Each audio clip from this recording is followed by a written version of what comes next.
हर हर महादेव। नमस्कार दोस्तों, आपका स्वागत है डिम्पल भक्ति चैनल में। उम्मीद करते हैं आप सभी बहुत अच्छे होंगे और महादेव करे आप सभी हंसते खिलखिलाते रहें।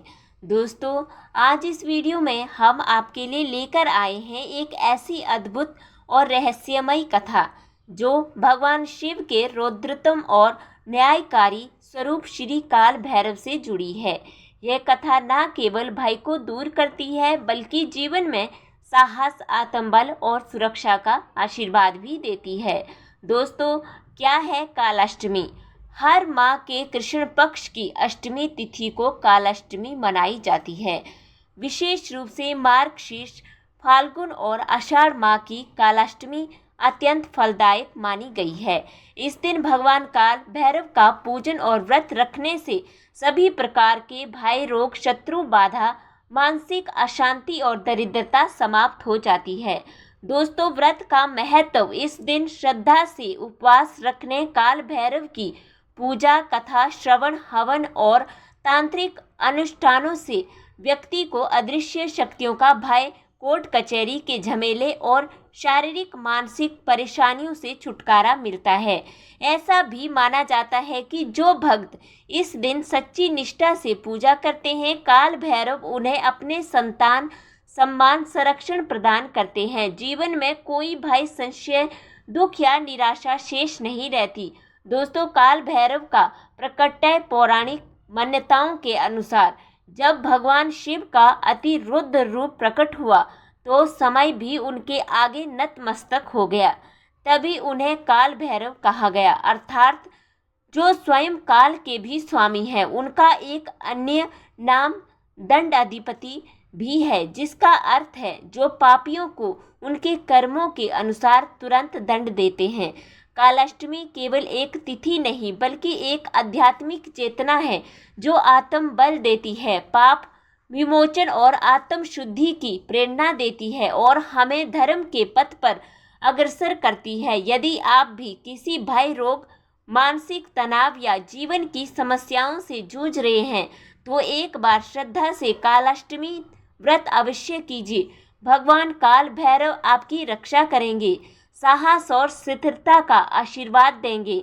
तो चलिए अब सुनते हैं भगवान काल भैरव के प्रकट्य की वह पौराणिक कथा जिससे जुड़ा है यह चमत्कारी व्रत। एक समय की बात है जब सृष्टिकर्ता ब्रह्मा, पालक विष्णु और संहारक शिव के बीच सृष्टि की श्रेष्ठता को लेकर चर्चा चल रही थी। उस समय ब्रह्मा जी ने स्वयं को सर्वोच्च बताने का प्रयास किया और भगवान शिव के बारे में अनुचित शब्द कह डाले। शिव जी इस बात पर अत्यंत क्रोधित हुए और उन्होंने अपने क्रोध से एक दिव्य तेज उत्पन्न किया। उसी तेज से प्रकट हुए भगवान काल भैरव। उनका स्वरूप अत्यंत विकराल था। गले में नरमुंड की माला, हाथ में त्रिशूल, शरीर पर भस्म और नेत्रों में प्रलय की ज्वाला। भगवान शिव ने उन्हें आदेश दिया कि वे ब्रह्मा के अहंकार का विनाश करें। काल भैरव ने अपने त्रिशूल से ब्रह्मा जी के एक सिर को काट डाला। ब्रह्मा के 5 सिर थे, जिसमें से एक काटकर उन्होंने शिव के आदेश का पालन किया। लेकिन यह कृत्य ब्रह्मा हत्या के अंतर्गत आ गया, क्योंकि ब्रह्मा भी सृष्टिकर्ता थे। अतः काल भैरव को इस पाप से मुक्ति पाने के लिए पृथ्वी पर भटकना पड़ा। वे हर जगह गए लेकिन ब्रह्म हत्या का दोष उनके पीछे चलता रहा। अंततः जब वे काशी नगरी पहुंचे तब ब्रह्म हत्या उनसे अलग हो गई और वहीं एक स्थान पर गिर पड़ी। उसी स्थान पर काल भैरव मंदिर की स्थापना हुई, जो आज भी काशी का प्राणी कहलाता है।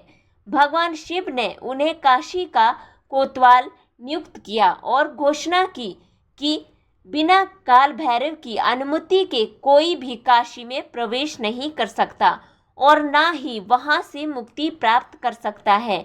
आज भी काशी में मृत व्यक्तियों की आत्मा को मुक्ति तभी मिलती है जब काल भैरव की शरण में आती है। कालाष्टमी का व्रत इसी घटना की स्मृति में रखा जाता है। इस दिन भक्त सुबह स्नान करके व्रत का संकल्प लेते हैं, दिन भर उपवास करते हैं, काले वस्त्र पहनते हैं क्योंकि यह रंग काल भैरव को अत्यंत प्रिय है। प्रदोष काल या निशा काल में उनकी विशेष पूजा की जाती है। पूजा में काले तिल, उड़द दाल, नारियल, सरसों का तेल, अगरबत्ती, दीपक और भैरव जी का प्रिय भोग अर्पित किया जाता है।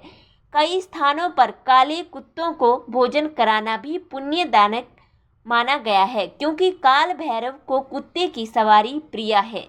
कुछ भक्त इस दिन रात्रि जागरण करते हैं और भैरव अष्टक, काल भैरव स्तोत्र, भैरव चालीसा आदि का पाठ करते हैं। कालाष्टमी का व्रत 18 जून 2025 बुधवार को रखा जाएगा।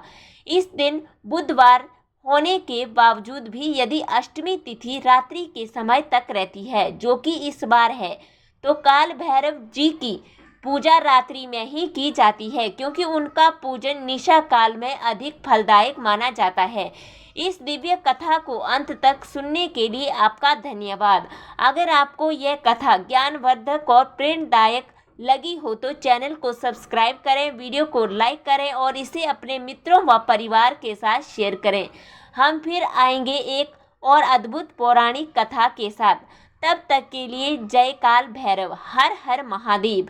प्रेम से बोलिए जय श्री हरि विष्णु और हाँ, कमेंट बॉक्स में जरूर लिखें जय श्री कृष्ण। धन्यवाद। फिर मिलेंगे अगली कथा में। जय श्री कृष्ण।